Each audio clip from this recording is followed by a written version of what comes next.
மாதாவின் மாசற்ற இதயத்திற்குள் ஒரு பயணம்.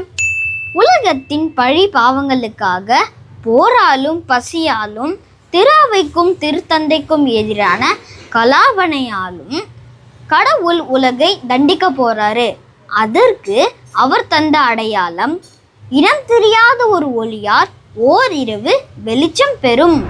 அப்படி ஒரு வெளிச்சம் இரவில் வானில் தெரியும் போது உலகை கடவுள் தண்டிக்க போறாருன்னு நீங்க தெரிஞ்சுக்கோங்க. இதை எதிர்கொள்ள ரஷ்யாவை என் மாசற்ற இதயத்திற்கு அர்ப்பணிக்க வேண்டுமென்றும் முதல் சனிக்கிழமைகளில் பரிகார நன்மை வாங்க வேண்டுமென்றும் கேட்க நான் வருவேன். என் விருப்பங்கள் நிறைவேற்றப்பட்டால் ரஷ்யா மனம் திரும்பும், அமைதி நிலவும். இல்லாவிட்டால் ரஷ்யா தன் தப்பறைகளை உலகெங்கும் பரப்பும், போர்களையும் திரு அவைக்கு எதிரான கலாபனைகளையும் எழுப்பிவிடும்.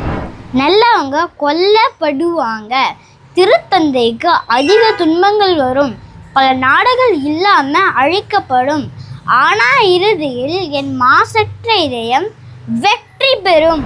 திருத்தந்தை ரஷ்யாவை எனக்கு அர்ப்பணிப்பார். ரஷ்யா மனம் திரும்பும்.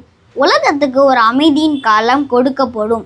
போர்த்துகலில் இறை நம்பிக்கை எப்பொழுதும் காப்பாற்றப்படும்.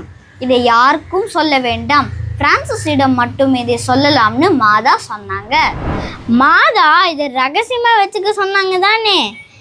என்ன நடந்ததுன்னு நாளைக்கு பார்ப்போமா? மரியே வாழ்க.